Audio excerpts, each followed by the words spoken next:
Hello. My guest, Maneesh Sah, is a highly regarded marketing expert and author based in Singapore. He helps global B2B brands grow in Asia, and he is also the author of the best-selling book, A New Marketer, focused on creating raving fans through commercial insights. Welcome to my show, Maneesh. Thanks, Sylvia. Pleasure to be here. Yeah, it's great to meet you online. So can you tell us what motivated you to write your book? Yeah, sure. So this happened around 4 or 5 years back, and I really wanted to differentiate myself in the market. As you know, there are many CMOs out there, and I'm one of them. But as I was thinking about next steps in my career, what could I do to really differentiate myself? And as you know, you've written a book. The best way to be perceived as a thought leader is to write a book. And the second reason was that I really wanted to codify my insights. When I saw marketers around myself, I really saw them focused on brand awareness. And my book, therefore, is all about how to be a new marketer. That's the name of the book, or an activist, not to be comfortable with status quo, and how to be really starting new conversations instead of just be focusing on building brand awareness. And the third one was all about displaying my character, which is all about perseverance. Because as you know, writing a book is like running a marathon. Oh, It's not yeah. like, yeah. So that's why. So these were the three reasons for which I wrote the book. Oh, yeah. I mean, some liken writing a book to childbirth. It's just so painful. Did you experience the pain during writing? Yeah. It was definitely it was a labor of love in a lot of respects, because I really wanted to inspire my audiences to think differently about marketing, about its role in terms of really driving growth and commercial outcomes for the firms. And therefore, it was a labor of love, and it took me 3 years Wow. to write. Definitely more than 9 months, but 3 years. And very crisp writing and brilliant insight. So can you unpack more about the activist marketer concept, which I love because I'm an activist at heart? Yes, so for sure. So if you look at most marketers, they focus on creating brand awareness. But what we've seen and research proves that creating brand awareness is no longer enough. Our communities and our customers are really looking for their brands to create meaning for them. And the best way to do that is through content. So my book, therefore, is focused on inspiring our audiences to really think differently about their businesses through the power of content. And once they start thinking about differently about their businesses, that's when they start having conversations with you as a brand. And that's when it's followed by a commercial outcome, which is in your favor. So that's what the book talks about. It talks about 3 C's: creating content which is rich with commercial insights, having the right capability, thinking like a journalist, acting like a publisher, amplifying that content to engage with your audiences, and then really having that campaign-oriented mindset so that you are continuously engaging with your audiences and driving new conversations that lead then to commercial outcomes and driving growth for your firms. So can you give us a case study of a company that has executed perfectly all of your key ideas that you've outlined in your book? Yeah, absolutely. So the one is my favorite, which is pretty well known, which is Red Bull, the energy drink. And if you look at Red Bull, it's a single product company, and it is over $6 billion worth of revenue. And what they do is they really have hired journalists, storytellers, videographers, and they're creating content which is really inspiring their audience. Their audience is all about this person who is after a high energy lifestyle. And so their content is really inspiring their audiences to scale the limits which they might have set in themselves. So if you look at Red Bull, their advertising never talks about the qualities of the liquid which they're selling, right? The energy drink they're selling. It's all about high energy lifestyle, sports, which really drive their audiences to really think differently about the limits they might have set upon themselves and really maximize their potential. And just on the back of this, they create content, they create videos. Their YouTube channel has millions of followers, great videos there. They have a published magazine coming in, and all of that has resulted in just a single product company having billions of worth of revenue. And they also feature in Forbes most admired brands. So creating a community, it's a lot harder than one thing. So how would you go about it? I know that you've mentioned in your book about magazines, telling the stories, of the people in the community to inspire others. But practically, it's not that easy, right? So what kind of advice would you give to companies or even podcasters or online interviewers like myself? How do you cultivate that community? And then, is it really fruitful? Is it really worth it? Absolutely, because being part of a community is a human need, right? So you have to tap on that need as a marketer. And how do you do that? Again, it's on the back of inspirational content. You don't have to talk to your audiences and really speak about the features and benefits of your solution. You have to be really clear about what your audience is interested in. So the Red Bull example, which I gave earlier, for example, and in that example, the audience is all about having this high energy lifestyle. Now, not everybody aspires to have that lifestyle. Yeah. So it's very clear who your audience is, and then creating content which inspires the audience to really think differently about themselves. And when they start thinking differently about themselves, that's when they start engaging with you. So to answer your questions, you need to have inspirational content which appeals to your audience. And then you need to have channels. So yes, channels like these, like podcast video interviews, are great, but let's not also forget face-to-face events. Particularly in Asia, people like to meet face-to-face. They like building relationships. So again, on the back of your inspirational content, you could invite people to join you for an event, and then happens you're building a community. You're helping your audiences through your content. You're also helping your audiences build their own personal brands, because you can also invite them to speak at your events. And then thirdly, you are getting your audience members helping each other. So you have to play that community builder and a facilitator role, wherein the community you are building is basically nurturing each other to maximize their potential. Okay, excellent. So Manish, inspirational content. I mean, it sounds very broad. What does that mean for you? And do you have any advice for people on LinkedIn who want to write inspirational content? Yeah, so the inspirational content always starts with a piece of insight, right? So and that insight of course, needs to be informed by your experience. So in my case, my expertise is marketing and communications.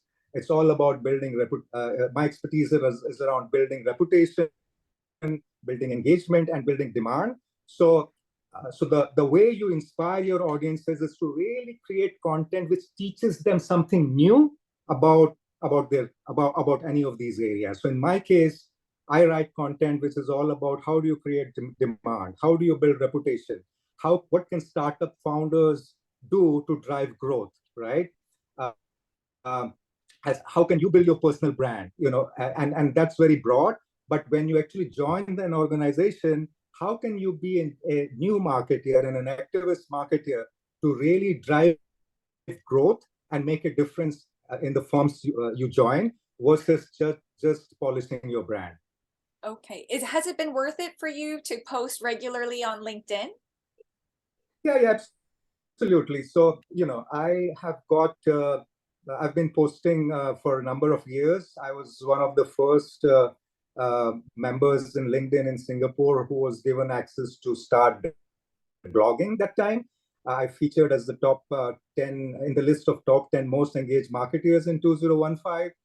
So certainly it has opened doors in terms of building new connections. I've Thanks to LinkedIn, I've promoted my book, and on the back of that, I've gotten speaking engagements all over Asia, Australia, Melbourne, Hong Kong, Macau, Jakarta, Malaysia. So it's definitely has helped me because again, I do believe in the power of content to really inspire your audiences. Yes, and I'm speaking to you today because we connected on LinkedIn. So tell me about your leadership style. Can you unpack that for us? And yeah, it might, help someone who's watching. Yeah, sure. So I call it, my leadership style has few principles. So the first principle is creating a vision. It's very important when you join an organization that you need to be creating a vision around which your team can come together. And for me, the vision is to really transform marketing organizations into media organizations, and on the back of that, then create a structure, right? So in my structure, which is informed by a model, which is called 3 C's. The first C is content, the second C is capability, the third C is campaigns. Using these 3 C's to engage with your audiences to drive new conversations so that you drive commercial outcomes for your firm. And then having metrics in place to measure your success on the back of this model. So I create that structure in place, and then I give freedom. So that's my principle: freedom within the frame. And when you have a clear vision to really motivate your team, and then you also give them a structure which they could work around, and then you constantly measure your performance with metrics. That's where you really drive change in team behavior. You build a high performance culture. So that's one. The second one is, it's all about, for me, it's all about no surprises policy. Give feedback on a regular basis. Don't wait for the end of the year to have a formal performance review. Just give constant feedback to your colleagues. So once you have a vision, once you have a framework, and once you have metrics in place, it's very easy for you to give feedback, right? And then based on the feedback, give them constant coaching. And then that drives change in behavior and builds a high performance culture. Okay, great. So tell us about someone who's inspired you, and how have they inspired you? Have they inspired your guiding principles in life? Yeah, so I would say, I was born in India, as you know. So growing up, a lot of us, including myself, we were inspired by Mahatma Gandhi, right? Who Oh, who yes. really won the independence for India from colonial powers. And I think he was an activist, right? He believed in nonviolence, and he was really an activist. He drove change. He had a vision. And just on the back of that activist mindset, with limited resources, he could galvanize the whole nation, drive change, and bring about change. So that was a big motivation. But closer home, my father, who of course passed away a few years back, Oh, sorry. and he taught me work is worship, right? Just be dedicated to your craft, and the results will come whenever they have to come. But just worship your whatever you're doing. Be totally dedicated to it, and just constantly upgrade yourself.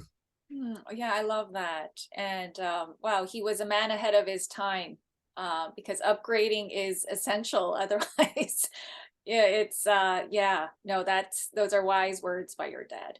Tell us about the three major milestones in your life, Manish.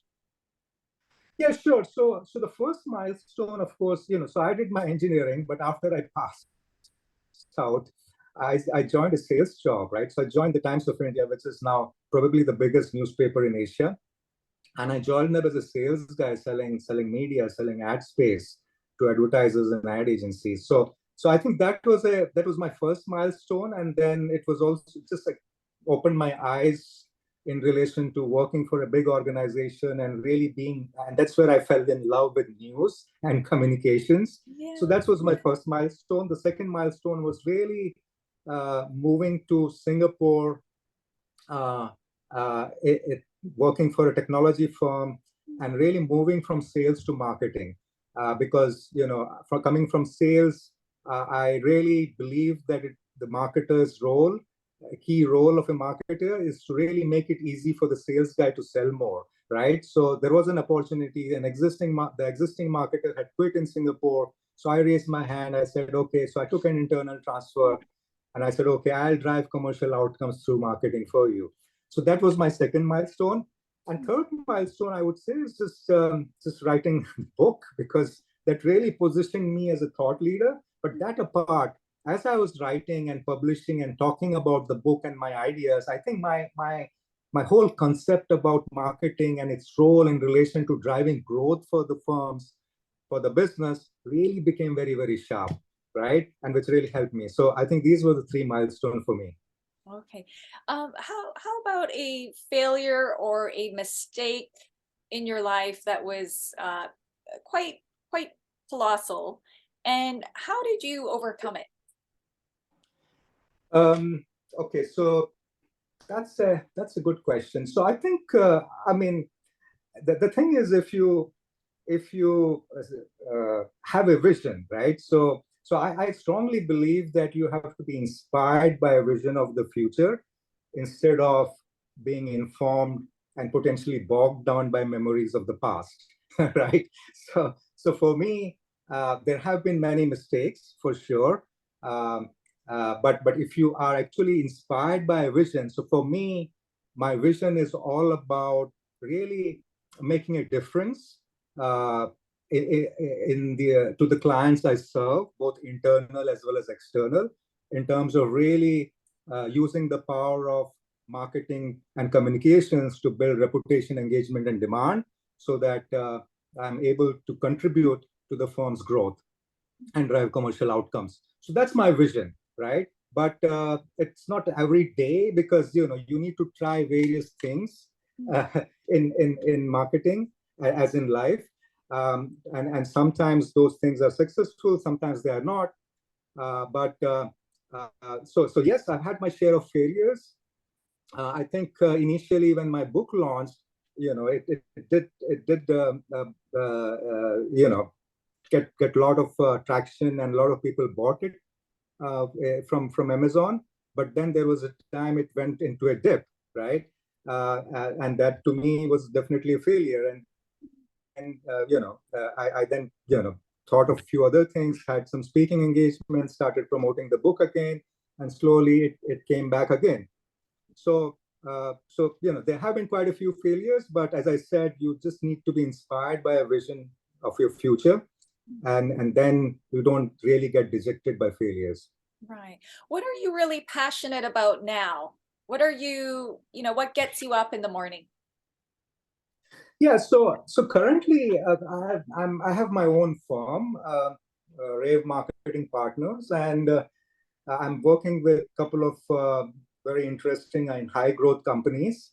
So what gets me up in the morning is really, planning and executing marketing and communications programs for them, coaching their team, build a high performance marketing culture. And when you actually see a team changing their culture and their behavior in terms of driving commercial outcomes, uh, you know, that really, motivates to, keep on going on and on. Yeah. What does success mean to you, Manish? I think success means few things to me.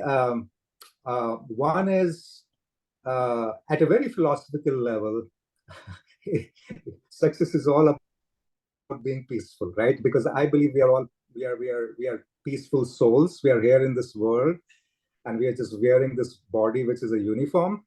But ultimately, we are souls, and our primary, according to me, our primary role is to do everything which solves problems in the world, which brings peace and happiness to the people around you. That's at a very philosophical level. But at a more practical level, yes, uh, uh, I definitely want to instill the right values. I have two kids, Mm. and instill the right values in them so that they grow up to be good human beings as well. Yeah, I love that. Peace of mind. That's priceless. Money can't buy that. And then to pass on to the next generation, which is something that I feel has been a great shift in my life, where I know that all my writing, my film, my books, my work, it's for the next generation. So I have a few more questions. If you can meet anyone in history, Maneesh, who would that be and why? Anyone in history? Okay, so Yes, anyone. I haven't really thought about it, but I would definitely meet someone uh, who are able to drive change. Like, I mean, we've read about Martin Luther King, for example. I would love to meet somebody like them. Nelson Mandela, of course, Yeah. because I mean, as we know about Nelson Mandela, there were so many years inside and behind bars, and then they came out and they said that forgotten, forgiven everything which has Mm, happened in yeah. relation to them. So just to develop that mindset and just being in this just to be a giver, right? Just to be in a mode wherein you're constantly helping others without any resentment or any ill will towards anybody. Yeah, no, music to my ears. You've named most of my favorites. Mandela, Martin Luther King, Gandhi. Actually, I did a pilgrimage to the prison cell that Mandela was in for a decade. Hmm.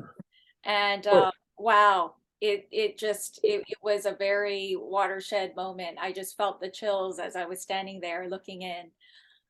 So last question, do you have any advice for our fellow LinkedIn audience in how to improve their content?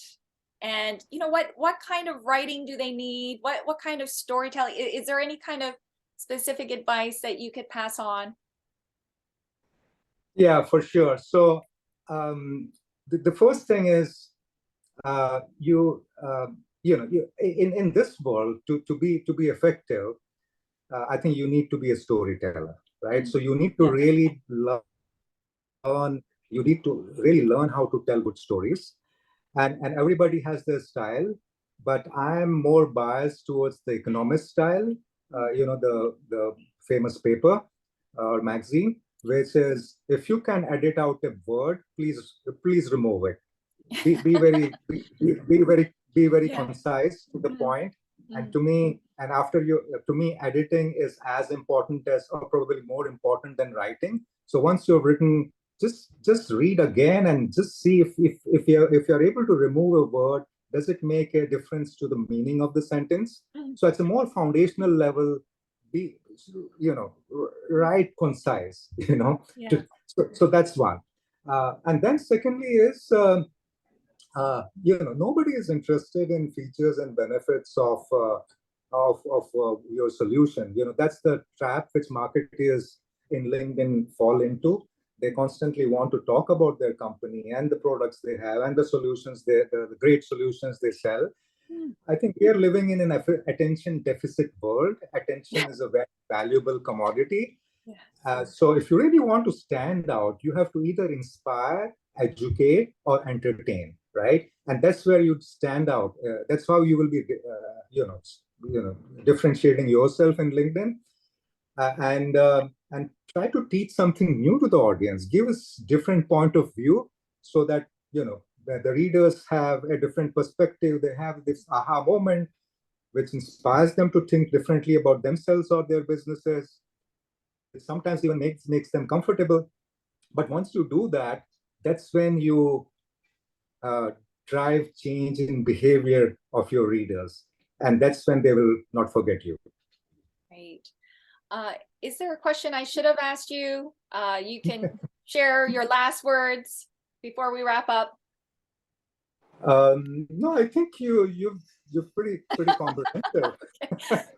Well, I want to encourage everyone to read Maneesh Sah's book, The New Marketer. If you want to connect with him, directly message him or link up with him on his LinkedIn page. And it's been a pleasure to talk with you today. Thank you so much for your precious time, Maneesh. Yeah, sure. And I just want to add one thing, which you can, add. Absolutely. Go for Yeah. it. So in relation to your last question, so what I want to say is, if you want to be a good storyteller, whether it is in LinkedIn or whether it is in any other channel, you have to think like a journalist and act like a publisher. I mean, you have been a journalist, Sylvia, so you will know. You have to think, you know where you should be constantly looking out for stories and then using those to amplify, to inform your writing, to inform your stories, and then making sure that you are amplifying those stories and engaging with your audiences. Because if you don't think like a journalist and act like a publisher, you will be like anybody else, and you won't be able to differentiate yourself. So you need to think, broadly speaking, you have to act like a media organization, create content, create inspirational content, educational content, or content which is entertaining, and then use the power of content. I strongly believe in the power of content because content then creates trust. Trust enables conversations, and trust enabled conversations create commercial outcomes. So well said. Thank you so much, Maneesh. And it was lovely to speak with you. And come back on the show anytime when you have anything new going on. Sounds good.